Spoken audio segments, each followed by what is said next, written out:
वाणी में जाने से पहले एक छोटी सी प्रार्थना करें। धन्यवाद धन्यवाद धन्यवाद देते सर्वोत्तम सर्वोत्तम आशु धन्यवाद मन एक दूसरे को चढ़ो नजदीक आकर आपको धन्यवाद देते हैं कि आपने हम सभी को जीवित रखा ताकि हम दिन देखने वाले हो सके और आपके बेटे के क्रूस को सही वेदना के ऊपर मनन करने वाले हो सके। आज मैं जब आपकी तीसरी वाणी पे मनन करना चाहता हूँ, प्रभु मुझे बुद्धि समझ से परिपूर्ण करेगा और पवित्र आत्मा को मेरे पर उतारिएगा ताकि मैं जो भी आपसे बोलूँ अपने मुख से नहीं पर पवित्र आत्मा के मुख से बोलूँगा। ईश्वर से और बेटे हमारा घर का प्रभु यीशु मसीह के नाम से मांगते हैं, इसमें ग्रहण करेंगे। आप सभी को जय मसीह की। आज मैं आप लोगों के बीच में तीसरी वाणी का मनन करने जाऊंगा जो मिलती है लूका रचित सुसमाचार उसकी 19वीं अध्याय उसकी 26वीं और 27वीं आयत, जहाँ लिखा है, जब यीशु ने अपनी माता और उस चेले को जिससे वह प्रेम रखता था अपने पास खड़े देखा तो अपनी माता से कहा, हे नारी, देख तेरा पुत्र है। तब उसने उस चेले से कहा, ये तेरी माता है।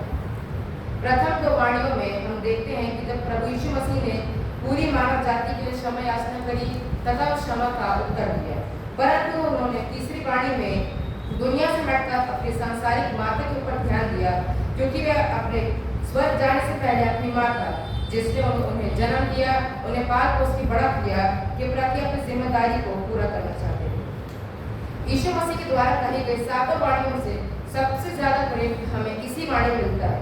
सोचिए, पूरे शरीर में पीड़ा दौड़ी है, हर नस में घुटन खून बह रहा है, फिर भी वे उनका ध्यान उनके शरीर पर नहीं परंतु अपनी माता पर था।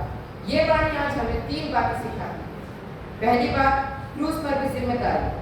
यीशु मसीह ने हमें दिखाया कि परमेश्वर की इच्छा पूरी करते हुए भी अपने सांसारिक कर्तव्यों को नहीं भूला जा सकता। वे कलवरी पर पूरे संसार का बोझ उठा रहे थे और फिर भी वे अपनी सांसारिक माता की देखभाल सुनिश्चित कर रहे थे। सच्ची आध्यात्मिकता कभी भी पारिवारिक जिम्मेदारी से भागती नहीं है परंतु उसे और मजबूत करती है। दूसरी बात, इस जगह पर यीशु मसीह ने 3 रिश्तों को सही किया।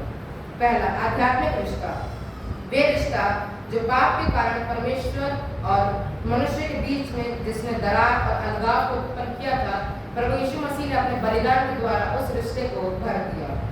दूसरा, आत्मिक रिश्ता, प्रभु यीशु मसीह ने अपनी माता को हे नारी संबोधित कर ये बताया कि वे शारीरिक नहीं पर आत्मिक संबंध ठीक करने के लिए आए थे, जो उत्पत्ति 3 उसके 23वें अध्याय में आदम व हव्वा के कारण पाप करने एवं आदम की वाटिका से निकाले जाने के द्वारा बिगड़े। तीसरा, शारीरिक रिश्ता, यीशु मसीह की अपनी माता के प्रति जो जिम्मेदारी थी उसे भी उन्होंने पूरा किया जब उन्होंने अपने चेले को ये तेरी माता है कहकर सौंप दिया, क्योंकि वे चाहते थे कि उनके जाने से बाद उनकी माता सुरक्षित रहे। और यह हमें ये रिश्ता में ये भी बताता है कि वे अपने चेले से कितना प्रेम करते थे कि उन्होंने अपने माता को उस चेले को सौंप दिया। तीसरी बात, प्रेम जो कार्य करता है। यीशु मसीह का प्रेम केवल शब्दों में नहीं था, उन्होंने अपनी माता के लिए अपनी जिम्मेदारी को पूरा किया। सच्चा प्रेम क्या है? जो केवल मैं तुम्हें चाहता हूँ ना कहे, बल्कि हर संकट, दुख, तकलीफ, परेशानी में हमारे साथ है। पहला यूहन्ना 3 उसका 18वीं आयत भी यही कहती है, हम केवल वचन और जीभ से नहीं वरन कर्म और सत्य के साथ प्रेम करें। सारांश, क्रूस पर यीशु ने सिर्फ हमारे पापों को नहीं छुपाया बल्कि हमें जीने का तरीका भी सिखाया। दर्द में प्रेम करना इस वाणी का सार है। जब दुनिया हमें स्वार्थ सिखाती है तब क्रूस हमें निस्वार्थ की भावना सिखाता है। जब हम इस वाणी को अपने जीवन में अपनाते हैं तब हम किसी का सहारा बन सकते हैं। पहला कुरिन्थियों उसके 13वें अध्याय उसकी 2री और 3री आयत भी यही कहती है, और यदि मैं भविष्यवाणी कर सकूं और सब भेदों और सब प्रकार के ज्ञान को समझूं और मुझे यहाँ तक पूरा विश्वास हो कि मैं पहाड़ों को हटा दूं, परंतु प्रेम और अटूट तो मैं कुछ भी नहीं। यदि मैं अपनी संपूर्ण संपत्ति कंगालों को खिला दूं और यदि अपनी देह जलाने के दे दूं और प्रेम न रखूं तो मुझे कुछ लाभ नहीं।